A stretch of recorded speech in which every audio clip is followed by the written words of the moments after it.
If you're wondering, do I need to take a shower? This is how you know. Still up there. Let's try the other one.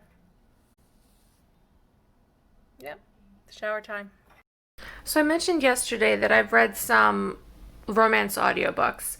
And let's talk about that for a little bit because 95% of them have been like those historical romance where it's like there's this saucy duke who like doesn't know how to deal with his feelings or recover from past trauma and is just a dick to someone but has a heart of gold, and then eventually they fall in love. And it's like, why are there so many books like that? Why can't men just deal with their feelings? Why can't they just not be, why is that appealing? Let's not do that. Let's not do that. I have a very important question, and it is, how do I keep this hairstyle post quarantine? Because that's the real goal, isn't it? Do you think so? I love you too, yes. You're so cute. So I just had a thought that Captain Hook is kind of like Severus Snape in the sense that he has this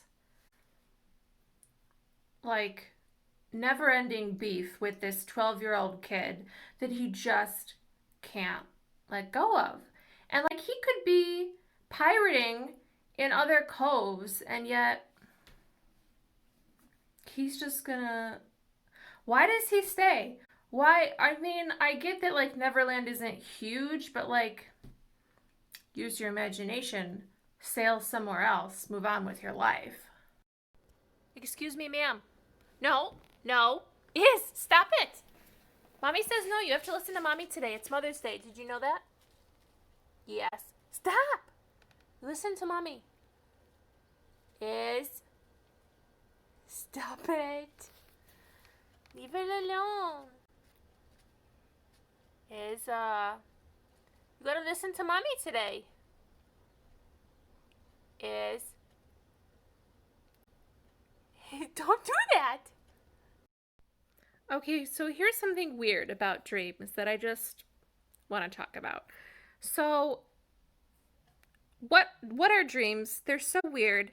Like anything can happen, but here's something that sometimes more than once, let's say, has happened in my dreams where I can fluently, like I have like just sung a song in a foreign language that I don't know, that I can't tell you that it's actual language, but I can tell you that I sang an entire song in a dream once that was not in English. What was that? So you may not know that Sir Arthur Conan Doyle, who is the author of the Sherlock Holmes series, also wrote a book called The Lost World, which supposedly is about finding dinosaurs, like going to a part of the world and oh my goodness, there's dinosaurs. However, I read this book a few years ago and I would recommend skipping it because for a book about dinosaurs, this is a book about white supremacy and imperialism because there are people living where the dinosaurs are, but these like Englishmen show up and they're like, this is ours now. Here's the question. What animal would you prefer to have defend you in a physical fight? So no weapons involved, the animal's going to be fine. What animal do you want it to be?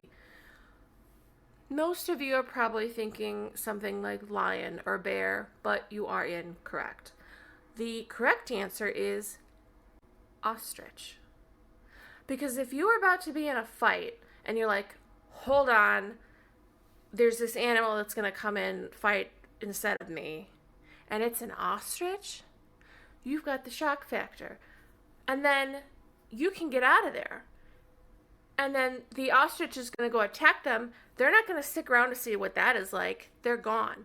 And then later, they're not even going to come back at you because they're like, you know what? She had an ostrich. I was not expecting that. Kudos to her. So I've recorded this a few times because I get angry. And I'm going to try and find a way of maybe doing this where I'm not angry. So it's currently 70 degrees out today, which means that it's a nice day, which means that nobody should be cold enough to turn on the heat in their apartment. And yet I have to assume that everyone who lives around me in this building has their heat on, because how hot is it in my apartment? It is 79 degrees in my apartment, and so even though I have had the balcony door open all day, it is still 79 degrees inside my apartment, and it is May. It is a nice day. It's not even like a hot sunny day. There's a breeze, there was rain, there's gonna be more rain. Nobody needs to have the heat on. So I have the AC on, and as you, I'm like 2 feet away from it, to be fair, but this is low fan, so I'm not hot anymore. Most of the time when there's 2 different words for the same thing, which admittedly doesn't happen often, but most of the time one of them is clearly better. Now which one is better may depend on where you're from, but there's usually a clear obvious choice. However, I believe the exception to this is lightning bugs and fireflies. Because whatever you call those things, it sounds awesome. So I read an article about these NASA scientists who may or may not have discovered evidence of a parallel universe where time runs backwards. And my reaction, 1, time does not exist, so what are you talking about? And 2, they talk about in the article how at the time of the Big Bang, there may have been 2 universes created. One that we understand ourselves to be in, where time runs the way that we understand it to run, and the other where time runs the opposite. And I'm like, you are thinking too small.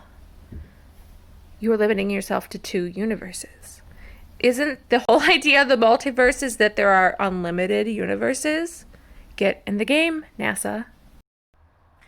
I have a favorite Trump quote, and when I say favorite, I mean,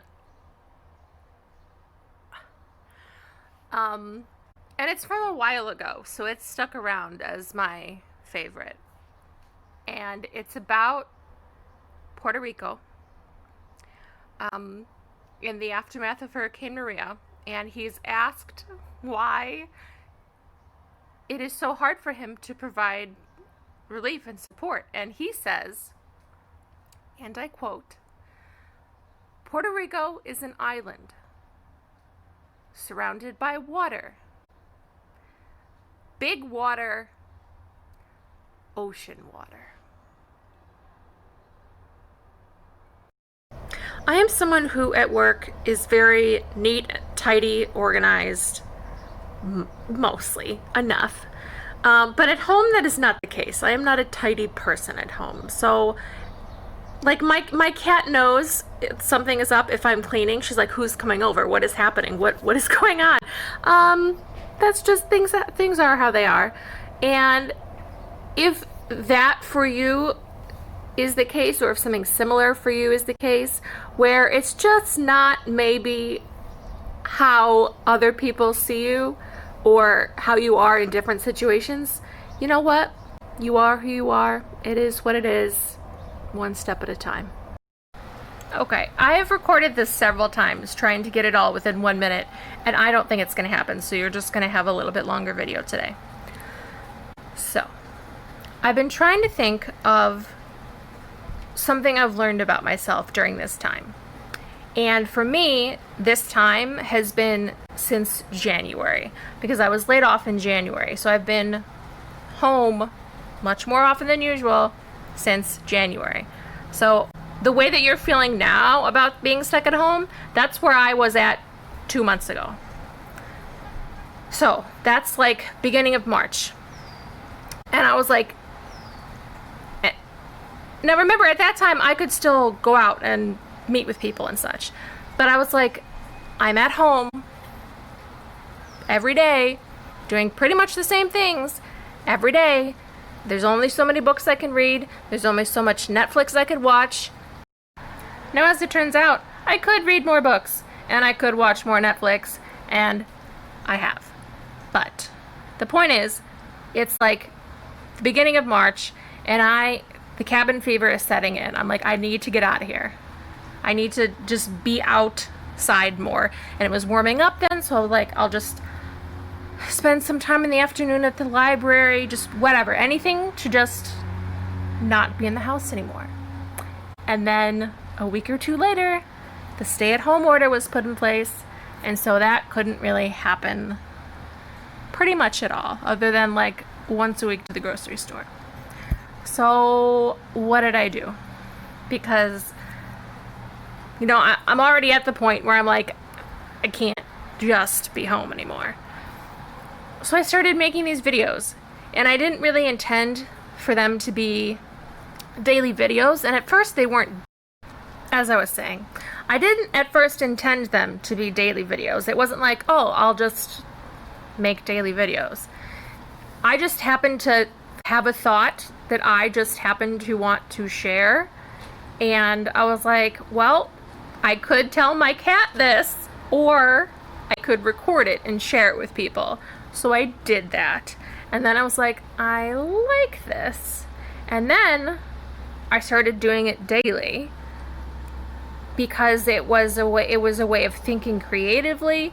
It was a way of, because the problem was that I felt a lack of intellectual stimulation. I was like, I need something else. And so I basically had to create that for myself.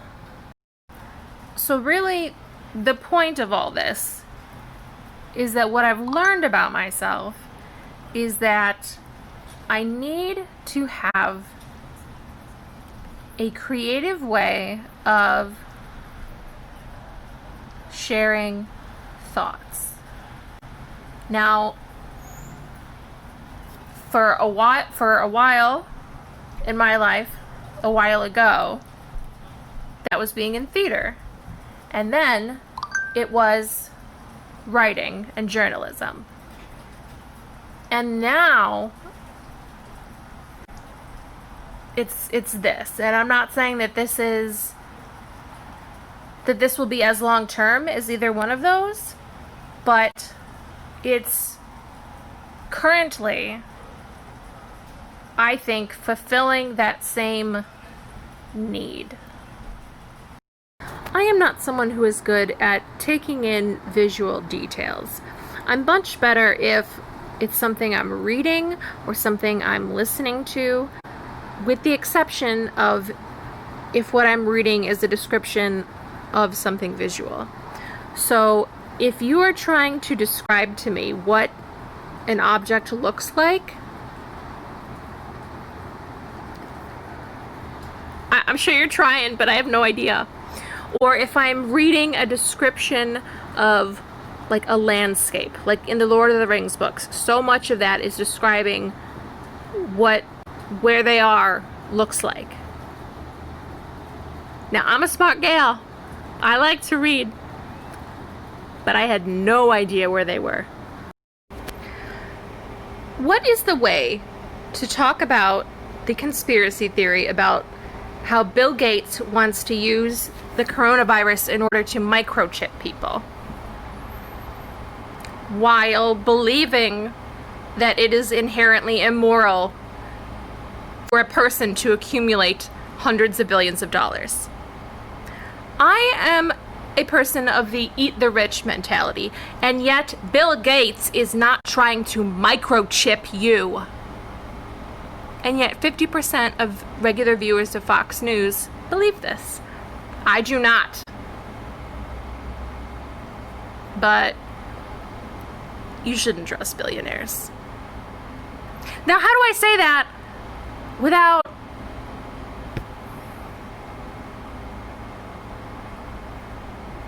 I'm just going to leave it there. That's where it is. Eat the rich.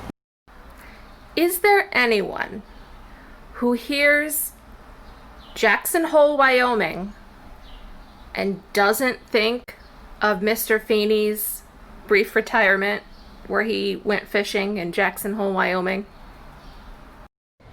I'm listening to an audiobook of a murder mystery, and I've got an hour left to go of an 8-hour book. So like, we're at the point where like things are happening. The murderer has just arrived, and the main character sees him and immediately recognizes him and says his name, but I don't remember who that is. And because it's an audiobook, I can't like go back and check and look for that name. So it's the big reveal, but I don't know. I finished the book, figured out who that guy was, but now you may be able to tell I'm mad because that ending was boring. And I'm extra mad because this book has a fantastic premise. It's called 8 Perfect Murders, and it's this bookshop owner, this murder mystery bookshop owner, who makes a list of like the 8 perfect murders in classic crime fiction. And then, oh no, it appears someone is using that list to actually commit those crimes. Fantastic. However, the way that this book ends,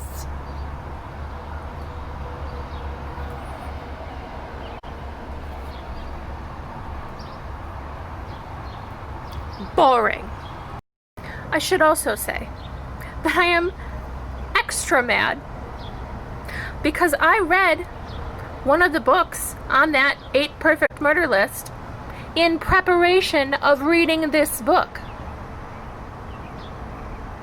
And it does me like this. So I'm trying to sleep, but it's hot, and I think I've figured out time travel. Stick with me on this. I haven't figured out time travel. I figured out one of the time travel paradoxes. Let me be more clear. Okay, so I'm gonna use the Prisoner of Azkaban example. So you have Harry and Hermione and Sirius, and they're in the Forbidden Forest. Things go down, and then they get on out of there, and they're like, we need to use the time turner. And they're like, I know, because we've already used the time turner. That's not, you get it. Here's the thing.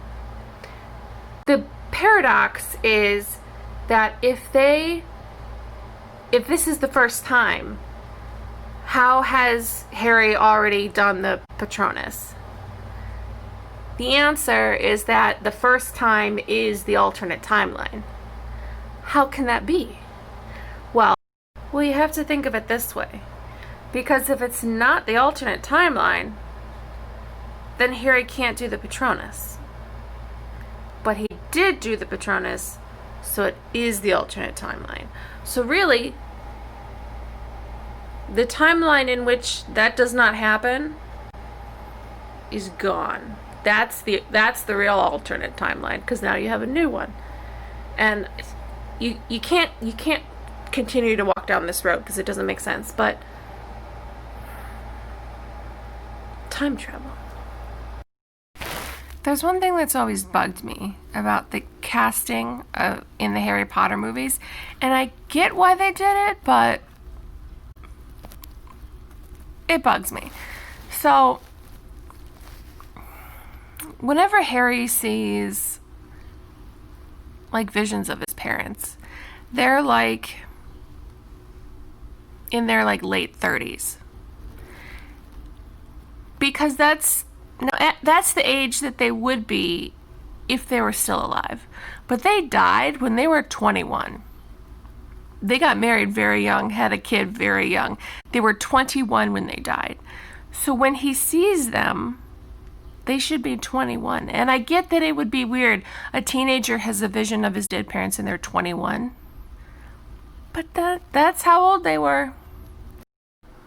And yes, this also means that Remus and Sirius should have been cast 15 to 20 years younger than they actually were. If we're going down this road, there's another obvious one. In the timeline of the books, Severus Snape is 31 in the Sorcerer's Stone, and Alan Rickman, let's just say, was not 31.